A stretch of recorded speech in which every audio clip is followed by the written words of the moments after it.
Bom dia, meus irmãos, a paz do Senhor. Estamos aqui mais um dia para essa aula da Escola Bíblica Dominical.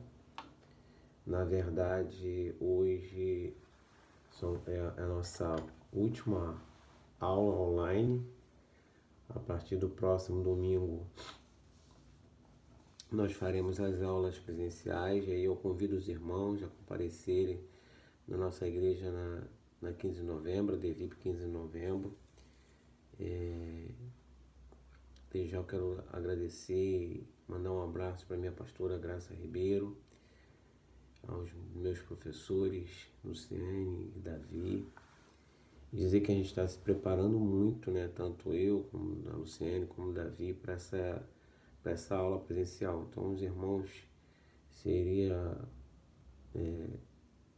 de muito agrado comparecesse a essas aulas, porque também nos ajuda a gente nos prepararmos e cada vez mais ficarmos motivados para trocarmos juntos sobre a palavra de Deus. E a próxima revista vai ser são aulas muito legais. A gente está se preparando para apresentar para vocês coisas muito bacanas e os irmãos não podem realmente perder. Para você ter uma ideia, a próxima aula, a próxima revista é a fragilidade humana, a soberania divina, o sofrimento e a restauração de Jó. A gente vai falar tudo sobre Jó. Vai ser muito, muito legal. Só para um aperitivo para os irmãos, a primeira lição é o livro de Jó, a segunda, quem era Jó, a terceira, Jó e a realidade do Satanás, a quarta é o drama de Jó, a quinta, o lamento de Jó, a sexta, a teologia de Elifaz. Só os pecadores sofrem, na verdade, só os pecadores sofrem, na tua opinião, é só os pecadores que sofrem. A teologia da beldade, se há sofrimento, há pecado oculto? O que você acha? O que você entende por essa teologia? Na oitava, a teologia de Zofar, o justo não passa por tribulação. Você crê nisso? Que o justo não passa por tribulação? A nona, Jó é inescrutável sabedoria de Deus. A décima, a última defesa de Jó. A 11ª, teologia de Eliú, o sofrimento é uma correção divina? O que você acha? Você acha que é uma correção de Deus? E a 12ª, quando Deus se revela para o homem? A gente vai saber sobre isso. E a última lição desse livro vai ser quando Deus restaura o justo. Então a gente não pode perder. Convido os irmãos a comparecer a essas aulas, na verdade. Vai ser uma bênção, tá? Cada domingo um professor. A gente vai trocar muitas informações. Vai ser muito, muito bom, muito bom. Eu convido os irmãos. A nossa igreja está preparada para recebê-los. A gente tem espaço suficiente para isso lá. A gente vai obedecer todos os protocolos exigidos pelo Ministério da Saúde, uso de máscara, o álcool gel, medição de temperatura, afastamento, né, distanciamento entre os irmãos, mas vai ser uma benção. E aí nós convidamos os irmãos para comparecer no domingo próximo, às 9 horas da manhã, na DVIP 15 de novembro. Ok? Então hoje nós vamos para o último texto do livro que a gente estava estudando, Jesus Cristo, Filho do Homem, Filho de Deus. E essa 13ª aula é a segunda vinda de Senhor Jesus Cristo. A segunda vinda dele. A síntese O texto do dia vem, porque assim como um relâmpago sai do Oriente e se mostra até o Ocidente, assim também a vinda do Filho do Homem. Está em Mateus 24, 27. E assim, se pensar sobre as últimas coisas, o fim da história e a eternidade deve ser um exercício cotidiano repleto de esperança para todos aqueles que servem Cristo ressuscitado. O texto bíblico está em primeira carta dos Coríntios, no capítulo 15, de 12 a 19, em que eu vou ler para os irmãos. Ora, se prega que Cristo ressuscitou dos mortos, como dizem alguns dentre vós, que não há ressurreição de mortos. E se não há ressurreição de mortos, também Cristo não ressuscitou. E se Cristo não ressuscitou, logo é vã a nossa pregação, e também é vã a nossa fé. Assim, somos também considerados como falsos testemunhos de Deus, pois testificamos de Deus que ressuscitou a Cristo, ao qual, porém, não ressuscitou. E se, na verdade, os mortos não ressuscitam, porque se os mortos não ressuscitam, também Cristo não ressuscitou. E se Cristo não ressuscitou, é vã a vossa fé, e ainda permanecei nos vossos pecados. E também os que dormiram em Cristo estão perdidos. Se esperamos em Cristo só nesta vida, somos mais miseráveis de todos os homens. Aí está o texto bíblico para a lição de hoje, na qual a gente realmente vai falar muito sobre esse capítulo 15 de 1 Coríntios, e a gente vai entender essa segunda vinda de Cristo, qual é o nosso preparo, o que a gente temos que fazer para se preparar para essa vida eterna. Porque o que vale 100 anos vividos aqui na Terra, nas coisas que não pertencem a Deus, fazendo as coisas que não pertencem a Deus, adorando outros deuses, principalmente o Deus do dinheiro, o Deus da ganância, o que vale isso a uma vida na eternidade. Então eu tenho muita certeza que meus irmãos da ADVIP estão cada dia mais se preparando para essa segunda vinda do Senhor. Na introdução, a igreja não pode ser reduzida a um balcão de negócios espirituais ou a um call center religioso, onde as pessoas só comparecem em virtude de questões de seus interesses privados. A igreja é um lugar de cura e de pregação da história do amor de Deus. A promessa do céu não é um exagero, e sim a realização completa da vontade da criação. E a gente vê muito isso, né? As pessoas achar que ir para a igreja é uma questão de fazer uma barganha com Deus. Com Deus não tem barganha. E usar muito, né, dessa situação, dessa fé cristã para se beneficiar daqueles que creem em Cristo, creem em Deus, e se beneficiar em relação a isso. Eu sempre falo com as minhas filhas sobre a palavra de Deus. Tudo que a gente vê acontecendo nos dias de hoje, tudo que a gente vê acontecendo nesse momento que passamos e que estamos passando, está escrito na palavra de Deus. Então essa é a cartilha que a gente tem que usar, é o roteiro da nossa vida.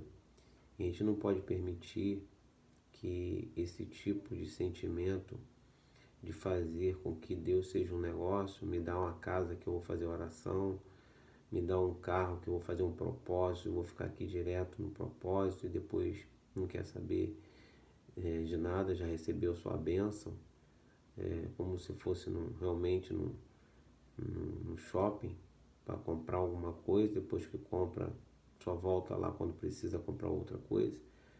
A palavra de Deus não é assim.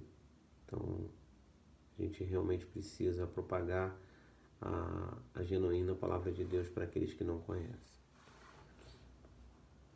O primeiro capítulo é sua ressurreição e ascensão.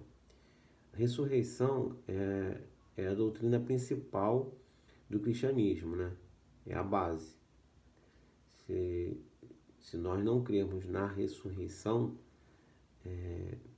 e a palavra já fala, né, que é vã a nossa fé.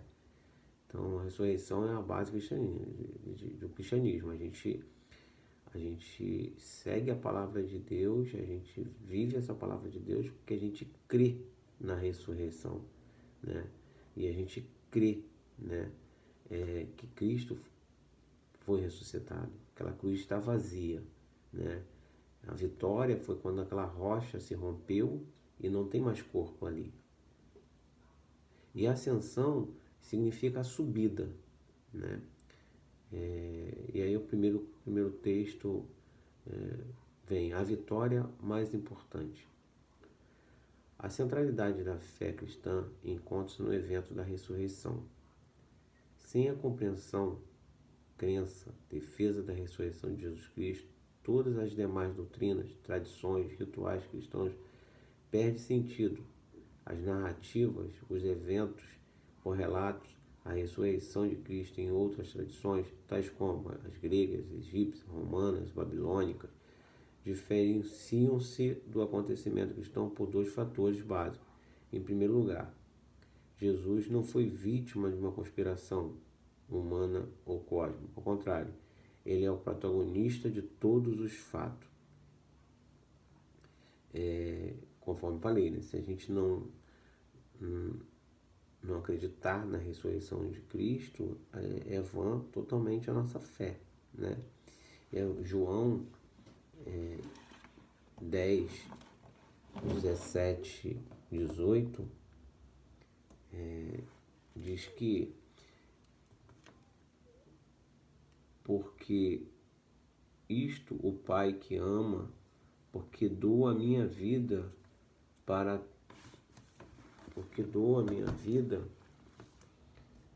tornar a tomá-la. Ninguém me tira de mim, mas eu de mim mesmo dou. Tenho poder para dar, poder para tomar e tomá-la. E se esse mandamento recebi do meu Pai, desculpa, irmão, a letra pequena, eu não consigo. Em Coríntios 15, 32, diz assim, 15:32 vai dizer assim: se como um homem combati Efeso contra as bestas que me aprovara, aproveita isto, se os mortos não ressuscitam, comamos e bebamos, que amanhã morreremos. Então, se você não acredita nessa ressurreição, se você não acredita, né, sobre essa segunda vinda de Cristo, se você não acredita que existe um céu de glória, um céu de eternidade, curta a vida, viva a vida intensamente, sem regras. Não adore a nada, a Deus, a nosso Deus, e siga. E aí a consequência é meramente sua, né? Então, mas aquele que crê em Cristo e sabe dessa volta de Jesus, sabe o quanto é real essa história de que que os mortos sairão dos seus sonos, que dormem, e irão para aqueles que morreram no Senhor e vão para a vida eterna, e aqueles que aqui continuarem com a vinda do Senhor Jesus serão arrebatados. Aqueles que não crerem e me entristece muito por todas as evidências mostradas, né? A gente vê que todas as coisas que vêm acontecendo está escrito, está na palavra, e aí me entristece, né? A gente saber que as coisas são tão reais, né? As coisas vêm acontecendo assim tão nitidamente, a gente vê que a vinda do Senhor está cada vez mais próxima. Não cabe a mim, não cabe a você saber qual é o dia, né? Ele bem disse isso aos seus discípulos.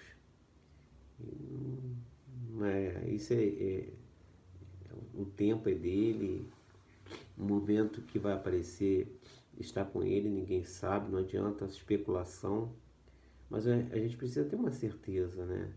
E além de todas essas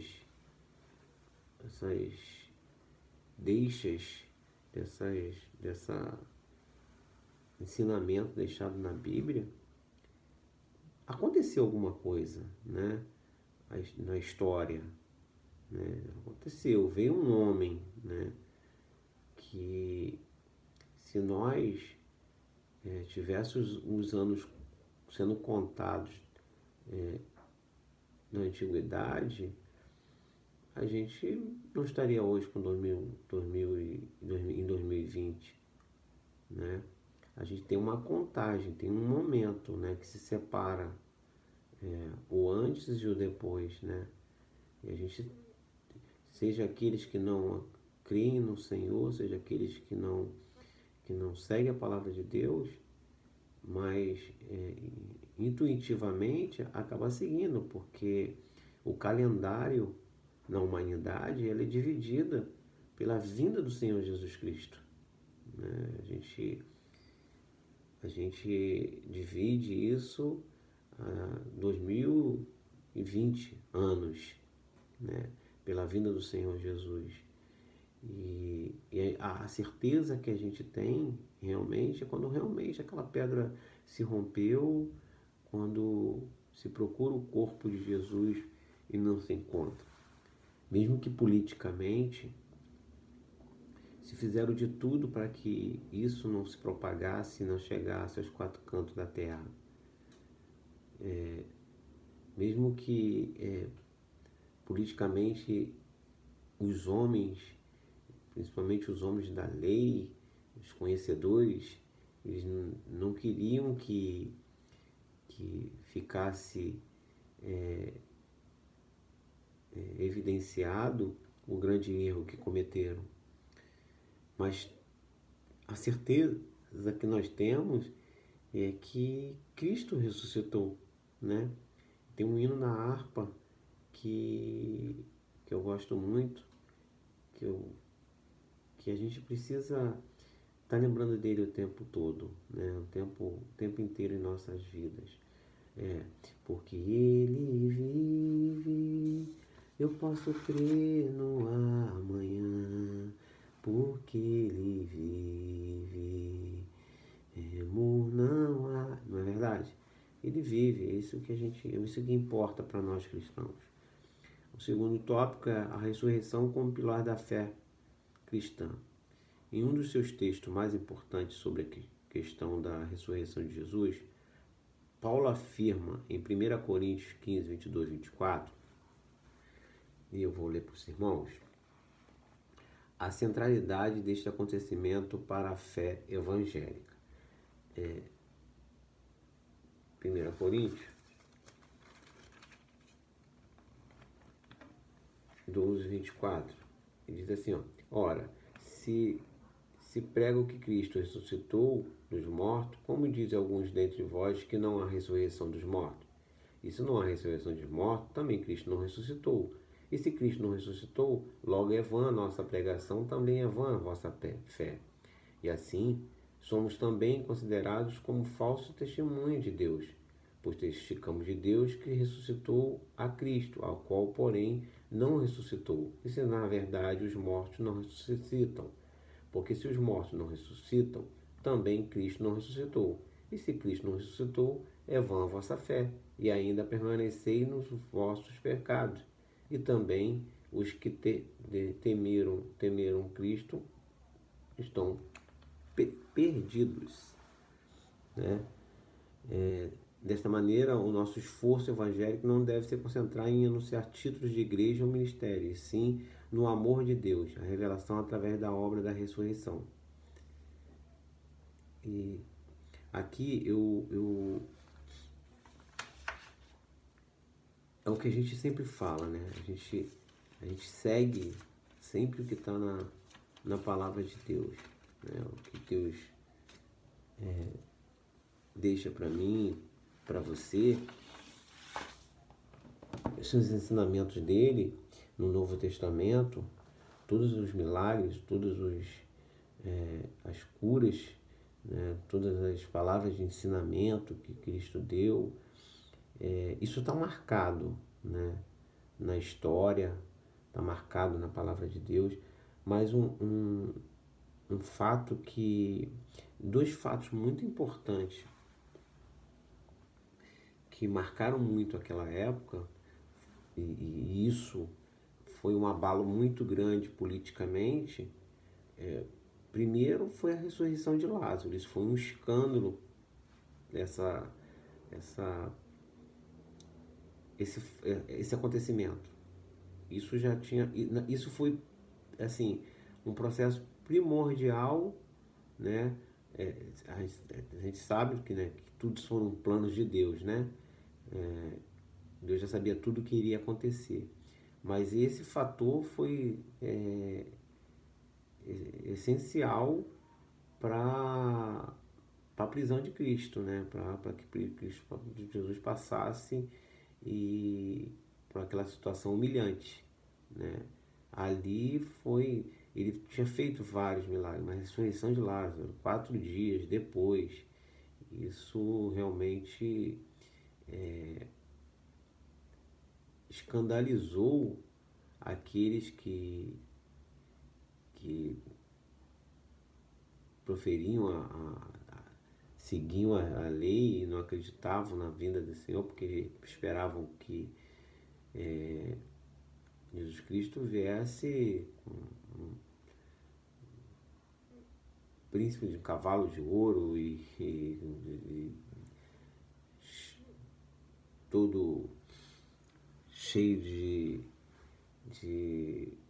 regalias, que não vivesse no meio dos pobres, daqueles que não tinham, né? Então não tinha não acreditavam nisso. E isso passou para eles a assustar.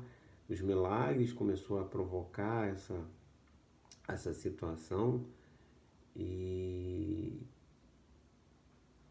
quando teve a ressurreição do Lázaro foi um fato primordial, né? E eles tiveram a certeza de tudo isso quando o véu se rasgou, né? E aí o segundo fator predominante e importante, e é o fator que até hoje nos fortalece, é a ressurreição do próprio Jesus Cristo, né? Quando os soldados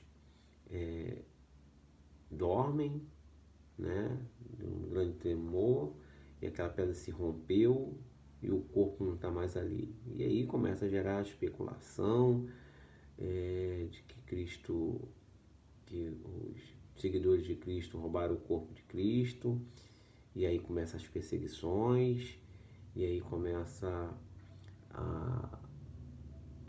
essa correria de mostrar que Jesus Cristo não é Filho de Deus. E até hoje nós vivemos isso no Brasil de uma forma bem mascarada, mas na verdade, a gente vive esse preconceito com os cristãos, essa situação de falar que é fanatismo, né? E assim, se a gente for em outros países, as pessoas perdem vida, né, por Jesus Cristo. A perseguição está até hoje, né? Ela existe até hoje. Mas nós cremos, né? E se nós cremos em Cristo, se a gente defende essa palavra de Deus, a gente cremos em Cristo, estamos no caminho certo, no caminho da nossa casa celestial, né? E se nós negarmos Jesus Cristo, não acreditarmos, estar fazendo barganha com Deus e tipo, não, eu vou fazer isso, porque se for verdade, pelo menos eu estou fazendo, não adianta, porque Deus não habita no corpo, Deus habita no coração. Então Ele sabe o que está no nosso coração, né? Então Ele nos perdoa os nossos pecados, mas nós precisamos proferir aquilo que está escrito na palavra de Deus. Se a gente não acredita que Jesus Cristo não ressuscitou, é vã a nossa fé. Então a gente está dando uma de tolo, né? Fazendo pregações em vão, na verdade, né? A terceira tópico é de volta para casa. A ascensão, ou seja, a subida, né, de Jesus ressuscitado ao céu, é o último ato público do ministério do Salvador. Em Atos, no capítulo 1, de 2 ao 11, diz assim, ó: até o dia em que foi recebido em cima, depois de ter dado mandamentos pelo Espírito Santo aos apóstolos que escolheram, aos quais também, depois de ter padecido, apresentou-se vivo, com muitas infalíveis provas, sendo visto por eles por espaço de 40 dias, e falando do que respeita do reino de Deus. Estando com eles, determinou-lhes que não se ausentasse de Jerusalém, mas que esperasse a promessa do Pai, e de mim ouviste, porque na verdade João batizou com a água, mas vós sereis batizados com o Espírito Santo, não muito depois desses dias. Aqueles, pois, que se haviam reunido, perguntaram, dizendo: Senhor, restaurarás tu neste tempo o reino a Israel? E disse-lhe: não vos pertence saber o tempo ou a estação que o Pai estabeleceu pelo seu próprio poder, mas recebereis a virtude do Espírito Santo que há de vir sobre vós, e ser-me-eis testemunha tanto em Jerusalém como em toda a Judéia e Samaria e até os confins da terra. E foi assim, quando Cristo ressuscitou, quando Maria vai àquele túmulo e não encontra e fica desesperada, ela mesma naquele momento, por mais que ele tenha falado isso antes, que ele ressuscitaria no terceiro dia, naquele momento até ela mesma, né, ela foi uma das primeiras a aparecer, né, ela naquele primeiro momento ela ficou lá falando assim, o terceiro dia eu vou logo cedo para lá, para o túmulo de Jesus. Mas e aí a gente vê como a gente é testado, né, a nossa fé, né? Ela acreditava naquilo que Cristo falou, mas ela também precisava ver também, né? Muito se fala sobre Tomé, mas assim, Maria também, ela teve aquela ansiedade de ir lá, porque Cristo falou que ressuscitaria no terceiro dia. Mas ela foi, e ela foi lá para ver. Chegou lá, como não encontrou, a primeira coisa que ela fala, por que vocês pegaram o corpo dele, né? E aí aparece um clarão, né? E a voz de Jesus falando com ela, mulher, o que você procura, né? E ela reconhece aquela voz, né? E aí ela tem a certeza, ele ressuscitou. Mas vocês já perceberam que a gente, até mesmo nós cristãos, a gente tem isso, né? A gente tem essa fé, essa fé genuína em Cristo, né? E, e a gente, às vezes, em alguns momentos, né, de nossa fraqueza, e Deus entende tudo isso, a gente acaba se fragilizando, né? Será que vai acontecer? Tenha certeza. O que ele falou aconteceu. Se Deus fala contigo, vai acontecer. E aí quando a gente fala aqui nesse tópico de volta para casa, é a certeza dessa volta, né? Que tem de que Jesus voltou para casa e que nós também vamos ter um lugar também lá no céu, né? O que a gente precisa fazer é nos prepararmos. Ele deixou conosco o Espírito Santo para que nós nos preparássemos para isso. A convicção que vamos ser levados para morar eternamente no céu está associada a estes dois argumentos básicos. A promessa feita por Jesus, né? E ele prometeu para a gente, está em João 14, de 1 a 4, diz assim, ó, não se turbe ao vosso coração, credes em Deus, credes também em mim. Na casa do meu pai há muitas moradas. Se não fosse assim, eu vos teria dito, vou preparar-vos lugar. E se eu for e vos preparar lugar, virei outra vez e vos levarei para mim mesmo, para onde eu estiver, estejais vós também. Mesmo vós sabeis para onde vou e conheceis o caminho. Então ele deixou aqui, já deixou escrito para nós seguir esse caminho. E nós, que ele vai nos resgatar, ele vai nos buscar, né? O retorno de Jesus ao céu, uma vez ressuscitado, nada mais é do que a prova cabal de que ele alcançou o cumprimento pleno da sua missão de Salvador do mundo.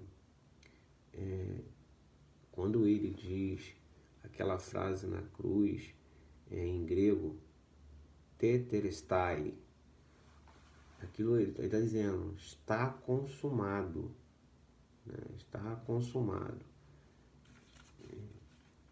Segunda a Timóteo, vou ler aqui para os irmãos, 2 Timóteo, vou pegar aqui, 2 Timóteo 4:7 diz assim, ó,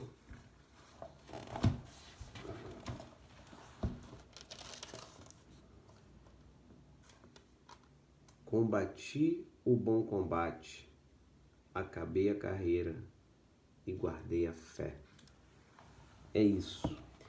Esse é o objetivo nosso aqui, né? Combater um bom combate para terminar a nossa carreira, guardando a fé em Cristo. O segundo tópico é o arrebatamento da igreja. Os argumentos presentes nos evangelhos em favor do arrebatamento. A promessa da vinda do Senhor Jesus para buscar sua igreja antes de um colapso global, um dos pilares da fé assembleiana, conforme inclusive consta em nosso credo doutrinário. Então, a escatologia, existe bastante discussões sobre essa vinda de Jesus, né? Nós, assembleianos, nós cremos que a vinda de Jesus vai ser exatamente conforme os estudos mostram, né? Ele vai aparecer, onde a gente vai ter 3 anos e meio de uma falsa paz, depois 3 anos e meio de uma tribulação, né? E que ele vai vir, vai resgatar, os mortos vão ser os primeiros, conforme está escrito na palavra de Deus, né? Os mortos serão os primeiros e depois vão resgatar aqueles que estão aqui na Terra, né? E depois a gente vai viver aqui 3 anos e meio em uma falsa paz, com tudo tranquilo, depois 3 anos e meio de tribulação, né? E a gente vai ver no final que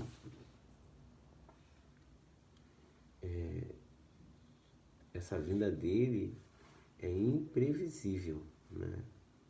O que a gente entende, a gente vê na palavra, fazendo uma analogia à palavra de Deus e aos tempos atuais, a gente vê que os dias são próximos. Os acontecimentos são cada vez mais reais. A gente vê o amor esfriando cada dia mais, a gente vê a fé enfraquecendo, a gente vê pais matando filhos, filhos matando pais, a gente vê pessoas usando a palavra de Deus para se beneficiar. Isso está muito claro, a gente vê na televisão isso todo dia, gente. A gente não precisa ter essa dúvida que os dias são próximos, né? A gente que acredita na palavra de Deus sabe que esses dias são próximos. E são imprevisíveis. A gente não sabe exatamente quando vai ser. Amém? Segundo o tópico desse tópico agora é os pressupostos paulinos em favor do arrebatamento. O texto mais associado à questão do arrebatamento são aquelas presentes na literatura paulina, sendo 2 mais relevantes. A primeira Tessalonicense, né?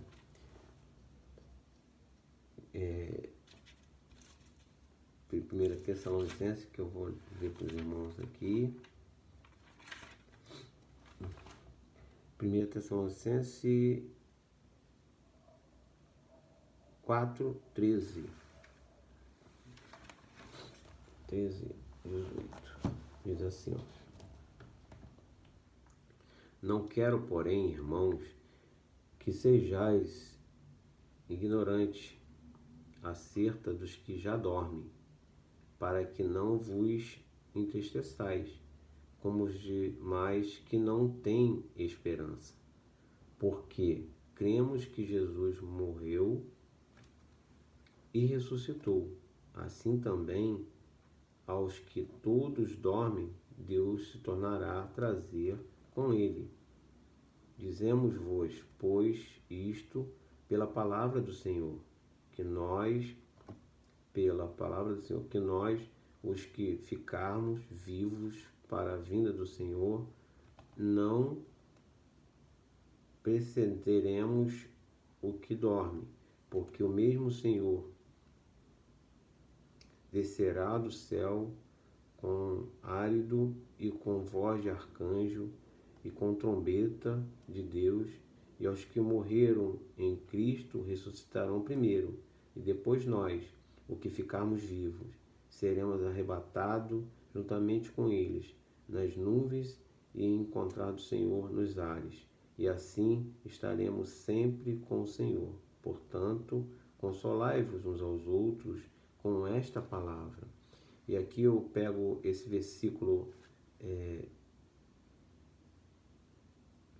esse primeiro, esse 13 aqui e o 18, para falar um assunto com os irmãos. Não quero, porém, que os irmãos que sejais ignorantes acerca sobre o que já dormem, para que não vos entristeçais com os demais que não têm esperança. E o último diz assim: portanto, consolai-vos aos outros com esta palavra. A gente fica muito triste quando uma pessoa da nossa convivência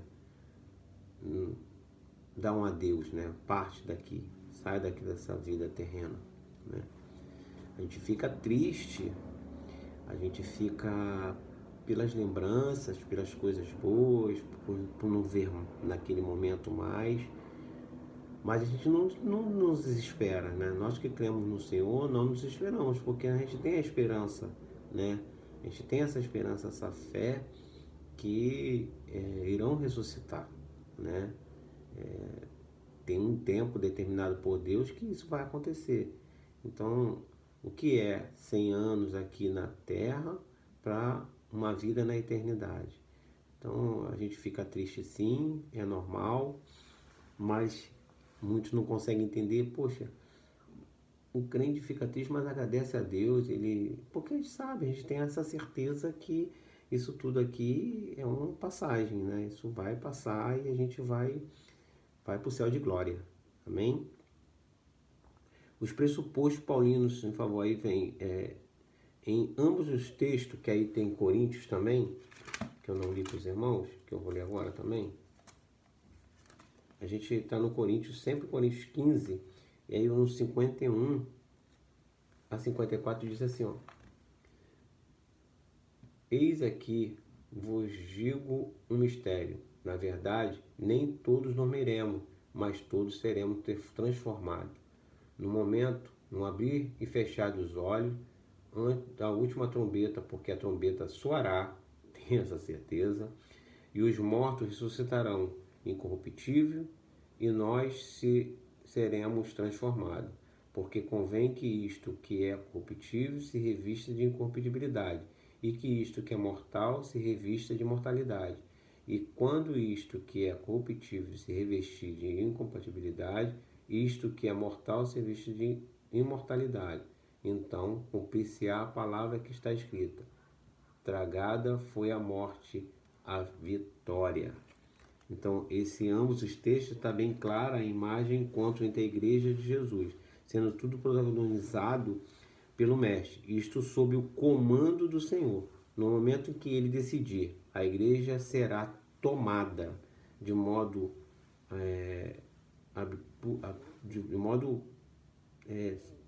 instantâneo, né, no mundo. E isso a gente sabe disso, né? A gente sabe tem essa certeza, né? Para fechar esse tópico, os cidadãos, tirando um resumo, né, da Perúzia, né? Um resumo da Perúzia, o que acontecia, a gente, só para os irmãos saberem, a Perúzia era um termo técnico do mundo político utilizado para definir as medidas cerimoniais adotadas quando uma cidade romana recebia um imperador ou um senador. Então, em resumo dessa Perúzia, acontecia da seguinte maneira: os cidadãos preparavam os festejos de recepção, enquanto a autoridade, um senador, um próprio César, chegava à população e saía em seu encontro fora dos muros da cidade e recepcionava, e depois encontrava para celebrar a visita real, parte realizada pela população, quando a recepção da personalidade visitante também possuía um termo técnico. Este é o termo que o apóstolo Paulo utiliza em 1 Tessalonicenses 4 e 7 para falar a respeito do encontro com o Senhor. A gente vai ter esse encontro, né? Esse tipo de cerimonial vai acontecer, né? Esse tipo de cerimonial que foi feito aqui na Terra vai acontecer no céu, né? Esse encontro com Jesus. O último tópico, a vida eterna com Cristo. Salvos pelo amor de Deus e não pelo medo do inferno. E isso é importante a gente falar, né? A gente, criança, a gente tinha respeito aos nossos pais, mas não era para ter medo dos nossos pais, né? Medo não é aquilo que Deus quer de nós, que nós tenhamos medo dele. Ele quer que nós tenhamos respeito, né? O respeito é o que nós exigimos da humanidade, é o que nós exigimos das autoridades, é o que nós exigimos aos nossos filhos, né? Mas a gente não tem que ter medo, né? E o que Deus quer de nós é isso, é que nós precisamos ter respeito para com Ele, né?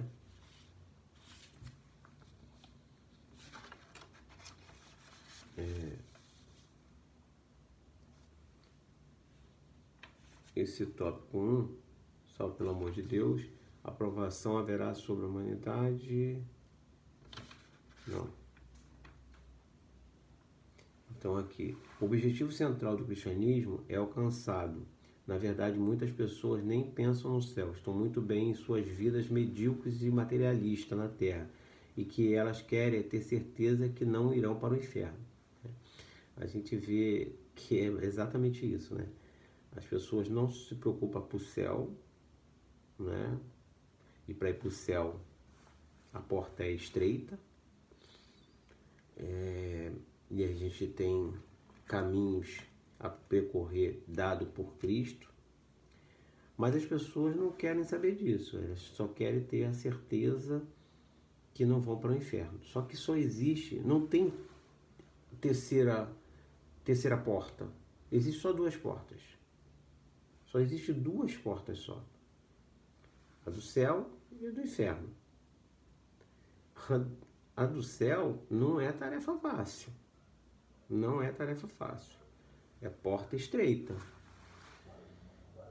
O inferno é tranquilo.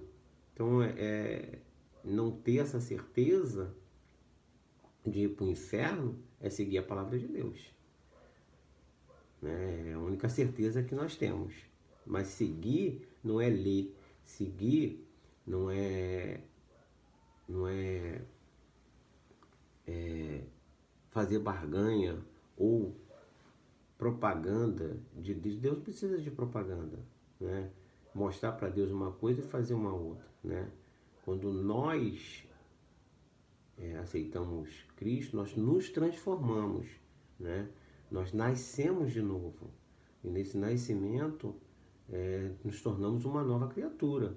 E quando nos tornamos uma nova criatura, passamos a ser filho de Deus.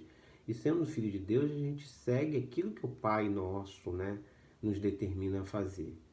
Então, é um caminho que eu digo para os irmãos, não é fácil. Eu posso falar com propriedade porque eu vim do mundo. No mundo tudo é muito fácil, é tudo mais tranquilo. Seguir o caminho de Cristo não é um caminho fácil, não. É para os fortes, né? Muitos acham que as pessoas procuram a igreja porque são fracos, né? Porque precisam ser alimentados por palavras, ser alimentados por pessoas, ser alimentados por louvores, por situações que mexem no seu interior, que mexem psicologicamente com a sua mente e acham que somos fracos por isso que nós seguimos a palavra de Deus, por nós seguimos isso. Estão enganados e a gente vai, quer dizer, eu não tenho que provar nada, né? Na verdade, isso vai ser provado quando chegar o dia, né? Quem eram os fortes e quem são os fracos. Amém? Segundo tópico, a celebração eterna. Não somos salvos pela desaparecermos na eternidade. Também não viveremos como seres inconscientes na eternidade, ou seja, como se tudo que somos hoje, memória, sentimento, identidade, tivesse sido apagado. Ao contrário, a Escritura revela que vivemos conscientemente nos céus. Saberemos quem é Jesus e lembraremos de que Ele fez por nós. Mateus 25, 36 e 40. Por isso, inclusive, teremos a eternidade para amorosamente agradecer ao Mestre por tudo. A seriedade da eternidade, né? A celebração eterna, né? Que nós teremos no céu. Essa celebração de Cristo, quando nós fomos resgatados, a gente vai lembrar, né? Poxa, as coisas seguidas que Cristo deixou para a gente seguir, o que nós seguimos, né? A gente vai lembrar disso, a gente vai lembrar dessas coisas e a gente vai agradecer a Deus assim, por Ele ter tocado, né, os nossos corações, por Ele ter deixado o Espírito Santo nessa luta, nessa prova, né, nas tentações que aconteceram. O terceiro tópico e o último, o regresso do estado de plenitude. O desastre do Éden maculou a humanidade de várias formas: pecado, sofrimento, dor, morte, certo. Contudo, nosso Senhor restaurará todas as suas promessas em nossa vida celestial. Não haverá mais oportunidade para a operação do diabo, pois este será finalmente condenado. A consequência direta disso é que o pecado não terá mais atuação entre nós. O diabo estará condenado e um mundo restaurado conforme planos do Pai, e todos nós libertos da opressão da natureza carnal. E eu fecho esse tópico no Coríntios 15, 1 Coríntios 15, 58. Portanto, Deus, amados irmãos, sede firmes, constantes, sempre abundantes na obra do Senhor, sabendo que o vosso trabalho não é vão no Senhor. A gente tem como conclusão que algumas pessoas, de modo até sincero, investem muito tempo procurando saber detalhes a respeito do nosso estado eterno no céu. Elas parecem até turistas, que na dúvida entre dois destinos pesquisam bastante para saber qual a melhor escolha a ser tomada. Não tenha dúvida, o céu é melhor. Os detalhes a respeito da eternidade são supérfluos. O que realmente importa você já sabe. Jesus te ama. Por isso descanse no Senhor e viva confiante na certeza que estará para sempre com Ele. Que os irmãos possam ter um domingo abençoado na presença do Senhor, e que essa aula possa enriquecer o coração dos irmãos, que os irmãos possam refletir. E não esqueçam que o próximo domingo estaremos juntos nessa aula presencial com a irmã Luciene. Vai ser uma bênção. Eu não posso deixar de terminar essa aula e mais uma vez convidar os irmãos. Vá à escola bíblica. Vamos juntos estudar a palavra de Deus e nos prepararmos para a vinda do Senhor. Um domingo abençoado para todos. Um abraço no coração de cada um. Fique com Deus.